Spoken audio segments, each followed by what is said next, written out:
Don't let those caps burn a hole in your pocket. Wait till I they bet I get a got load of me. Just trying to clean up.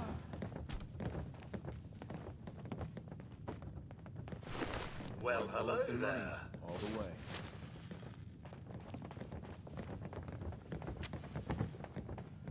Hey, thanks for your help.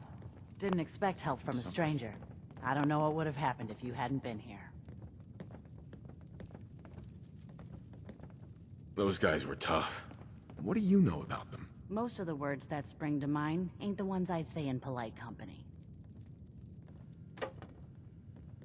Looks like it was your lucky day. You can say that again. I guess it could have been a lot worse. Anyway, we appreciate the help. I'm happy to help with anything I can. We could sure use some help fixing some of the damage. But we'll make it. We always do. Sorry we got off on the wrong foot. Not looking to cause any trouble. You aren't afraid the Gunners will retaliate? It's gonna get worse. Way worse. Gunners never back down that quickly. They'll attack anyone they think is too weak to defend themselves. There's nothing left they're afraid of. The only way things will get better is if we stand together. You interested in traveling together? Now there's a question I don't get every day. You know what? I'm gonna take a chance on you. Lead the way.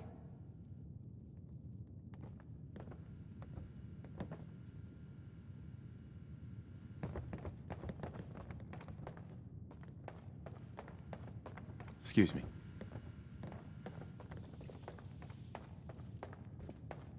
Abraxo for all your cleaning needs.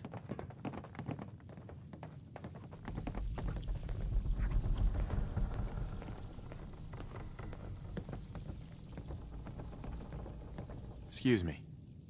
I was afraid those guys might show up. Thanks for your help. You alright? What was that all about? It's complicated. What do you know about the Gunners?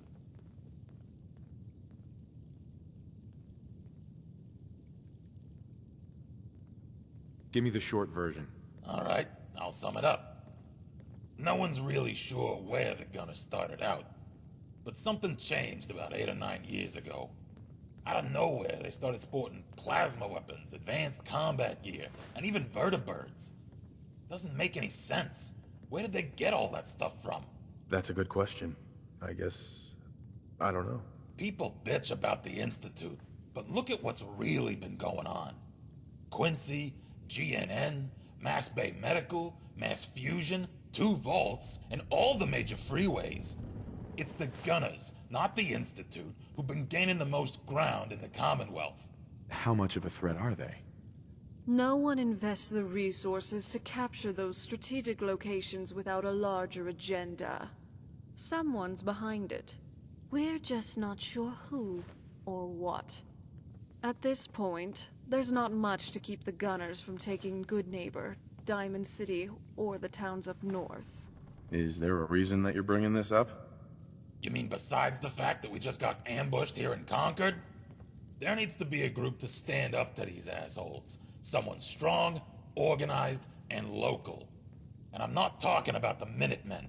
I mean someone with real stones. So, what did you have in mind? I'm gonna need some more in the way of details. Ultimately, you gotta ask yourself who you want protecting things. A bunch of Muppets who can't defend what's theirs, or hardened killers who can handle themselves. Well, I hadn't thought of it that way. Uncertainty is sometimes better than an overt threat. If you build a reputation for being a little crazy, your opponents are never sure what messing with you will cost. So, they tend to avoid finding out. Settlers can't instill that kind of fear. Whether it's against raiders, synths, mercs, super mutants, or even mole rats. They've proven time and again that they're incapable of deterring threats to their property over the long term. The Minutemen worked for a while, but they ended up self-destructing. What happened to the Minutemen? Depends who you ask. The challenge with running a militia is that volunteers inevitably have their own agendas. For a coalition to last, there needs to be a chain of command where members don't feel too constrained by your influence. But still fear you enough to follow your lead.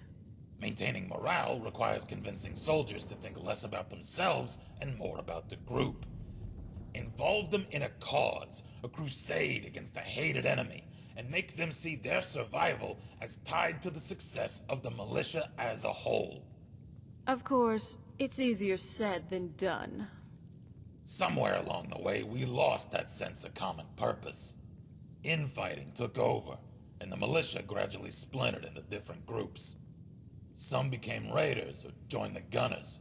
Others just disappeared. Quincy was the final blow, and now we're back at square one. Jesus, what a mouthful. What's the plan again? Whether it's the Gunners, the Institute, or who knows what other groups are out there, they're too powerful to take on directly. So we've got to use our weaknesses as strengths. If your enemy is big and you're small, then by extension, you're fast and they're slow. You're hidden and they're exposed. So we break our forces into independent cells who can operate elusively and autonomously, fighting only the battles we know we can win, capturing the enemy's weapons and gear along the way. And using those tools against them in the next encounter. That way, the enemy is supplying us, and we grow stronger as they grow weaker. Makes sense, I suppose. What's our next move? The Gunners are calculated and cautious. It's gonna take them a while to figure out what just happened, which provides us an opening. The critical elements in any campaign are speed and adaptability, making decisions faster than the enemy can. Striking first, before the gunners have time to assess and formulate a response, may throw them off balance. Their nearest outpost is up on the freeway, southeast of Walden Pond. That's likely where the attack came from. The freeway wasn't particularly well guarded to begin with.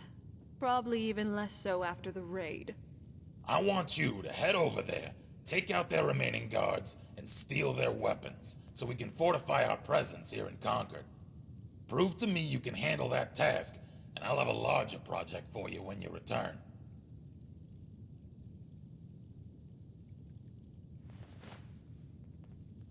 And if you want bonus points, there's rumor of a raider's stash over by Corvega. We'll mark the location on your map.